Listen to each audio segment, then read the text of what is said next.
All right. So we actually have a follow-up to the video I did talking about how they are charging for the stage. We actually have a follow-up by Harada himself. And I want to know if this is a valid excuse or not. Now, I don't know the man as much as probably other people do in the Tekken scene. I am just but a filthy casual. However, I do appreciate the fact that the man addresses this, right? We don't get anything out of Ed Boon, right? Fart in the wind, essentially. So let's read through this and then by the end of it, see what you guys think. He says, I understand that the community has some questions about the release of this stage DLC. As the person in charge of the Tekken franchise, I apologize. Okay. Great.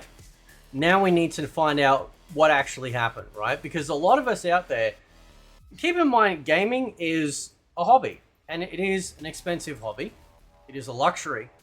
And so therefore, when we pay money, especially for, say, the Ultimate Editions that we all, a lot of us paid for with Tekken 8, we kind of assumed outside of the Fight Pass that everything would be included as part of the season.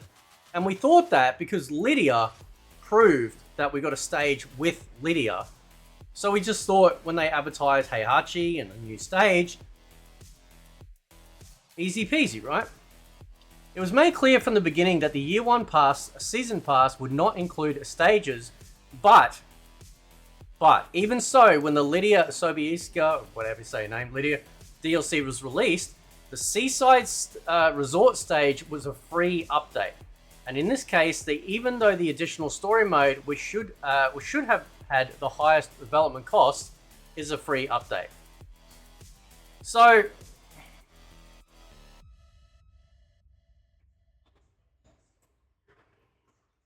am I getting vibes of like you should be thankful here?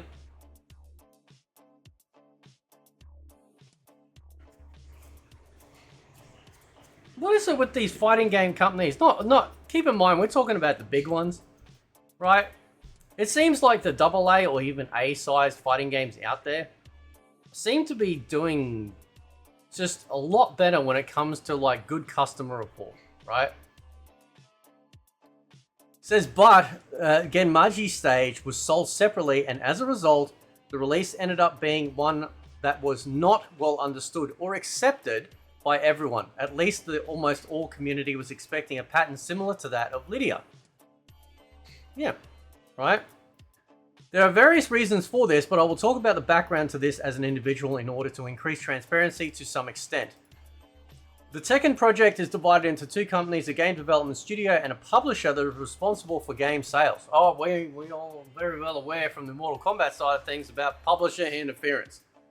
That is responsible for game sales at the time of the development and the release of Tekken 7. The development and publishing companies were not separate. It's these little things that kind of like put a bad taste in people's mouths. It sours, it sours the dinner. You know what I mean? Because it's not like, if you came out and said, oh, it's like $10 for the story DLC. Right? And that's what they'd advertised since the beginning. Not free, now we're charging you. Right?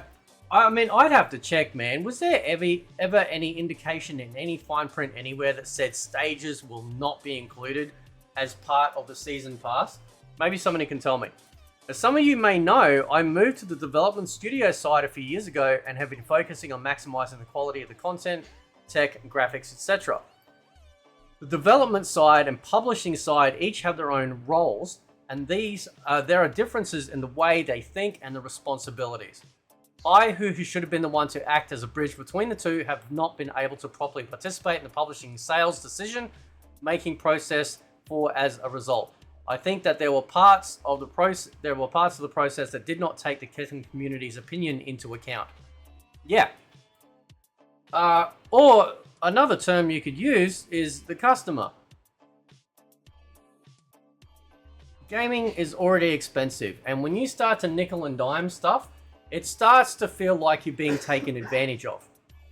I think I failed to create an organizational structure that would allow me to oversee things beyond my own position.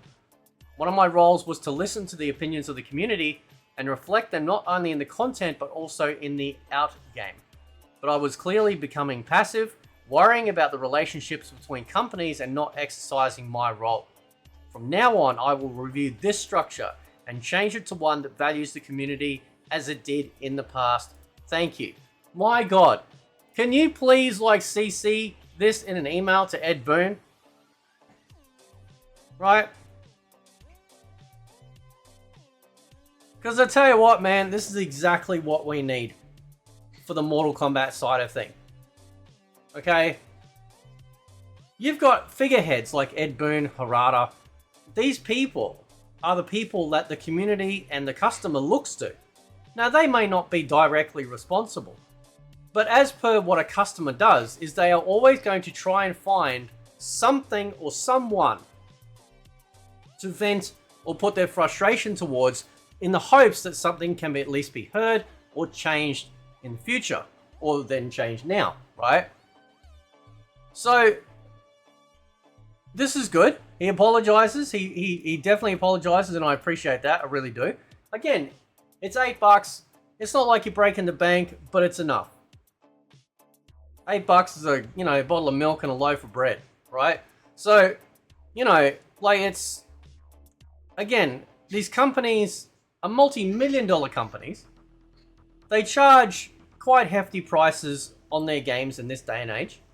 I mean, on PC, I'm a bit luckier because I shop around. Because there's a lot of competing CD key websites.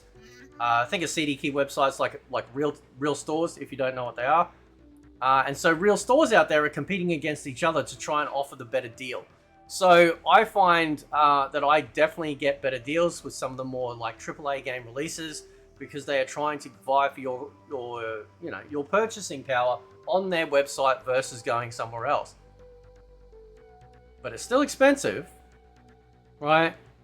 And I think most normal people would agree that when you loaded a stage with Lydia and then you were then advertising Heihachi with this brand new stage, I think most sort of normal common folk are like, oh, okay, it's coming in because it's just a fucking stage, bro. It's not a whole ass character that you have to spend months and months and months getting people to, choreograph and motion capture, figure out all the intricacies, balance, that sort of stuff, outfits and stuff. It's just 2 stages, bro. Right? Actually, it's technically 1 stage, but, different variation, right? So, different changes, whatever, but ultimately, So, I do appreciate this. I really do. Let's check out some of the comments. Let's see what this one is. Let's translate this post. It's a shame that they clearly didn't mention it on purpose in the previous broadcast. The price of having significantly damaged trust in the season pass will probably be paid for by next year's pass sales.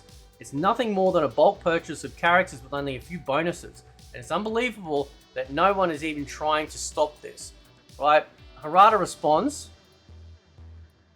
He says, good evening. The contents of the season pass have been clearly stated since its release, and if you watch the previous recording, you will see that the boundary between paid and free content was also clearly communicated in the previous broadcast, but, well, yes, it is as I said. Alright, then, hang on. Then there's the follow-up response to that. Here's an idea. Even if you present it, maybe people assume otherwise because it's basic decency and a standard that a season pass includes all DLC. Perhaps if the model wasn't fundamentally awful, this wouldn't be an issue. Because as we know, in the lead up to and the initial launch of Tekken 8, there was no mention outside of a season pass of a fight pass. There was no mention of the online store. Okay? Now, I don't mind the online store. I think it's great. I think, and what I do love it over the Mortal Kombat online store, is that they leave content in the store. Right? So rather than creating this, FOMO effect, that when they add stuff to the Tekken 8 store, if you can't afford it right now, you can come back even in 6 months, a year, 2 years, and you go, oh, I'm gonna get that. I don't know why it'd take you a year or two to save up maybe $10 or something, but you know what I'm saying, right? You know what I'm saying, okay? They don't take stuff out to create artificial scarcity or FOMO, fear of missing out. Okay? I like the store. I'm not against the fight pass, but again, it'd be nice if some of these things were mentioned beforehand. Particularly too, I think some people have told me that the fight pass has had previous content that was already in base game of Tekken 7 or the whole game of Tekken 7, and now they're selling it back to us through the fight pass itself. Maybe somebody can, you know, clarify that for me, right? These sorts of things start to create a level of distrust. And again, it doesn't matter whether some people think, oh, who cares? It doesn't matter. It's only little. You know, who's it going to hurt? It doesn't matter, right? These people, as I've talked about before, these people already got our money. They get paid on the daily, right? So therefore, you know, we as the customer are now with the product going, we're not happy. And we need to be able to voice that, right? This reply too, it says, I was not clear enough. What I did not mention is the most likely misunderstanding that the Genmaji stage is paid DLC. When it was first released, the character balance was much worse than it is now, but it was still highly rated. And many people bought the zombie pass without hesitation because they trust, I'm assuming the season pass, they trust they had in the Tekken team, but please get it back somehow, right? So, is that the only reply? No, we got some more. Thank you for the transparency, right? So, I think the problem is the original plan to not include stages with the year one pass. If that's the case, then why do we have a year one pass? It's greedy at best, malicious at worst. Some of us spent $100 at release so we wouldn't have to worry about nickel and dime microtransactions, and we are still being hit with it. On top of that, obviously the fight pass. On top of that, you still don't get credit for a win if someone plugs. Well, you got my money, but you won't get more until you guys start acting right. I've been playing since Tekken 1. But that's how you guys have handled A. But how you guys have handled A has just been shameful, to be honest. I hope you guys fix it so I can go back to enjoying this series we love. Austin comes in. This is a banger to me. Stages should be free in my opinion. They don't need to be included in a season pass or a separate DLC. Just make them free like the Seaside Resort. I agree. 100%. And that's because it's just a stage, right? It's just a stage. And as I pointed out, it doesn't take the same sort of level of detail and intimate programming compared to a character. So let me know what you guys think. Is this valid? I do appreciate the apology. I appreciate the transparency.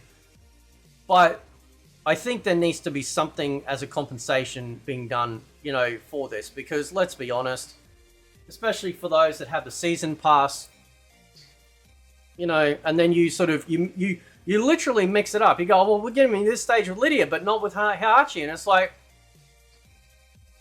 you know, like, if the stages weren't meant to be free, and these are additional stages like the Seaside Resort one, then why? Why then? Was that one free but not this one? So anyway, guys, catch you next time.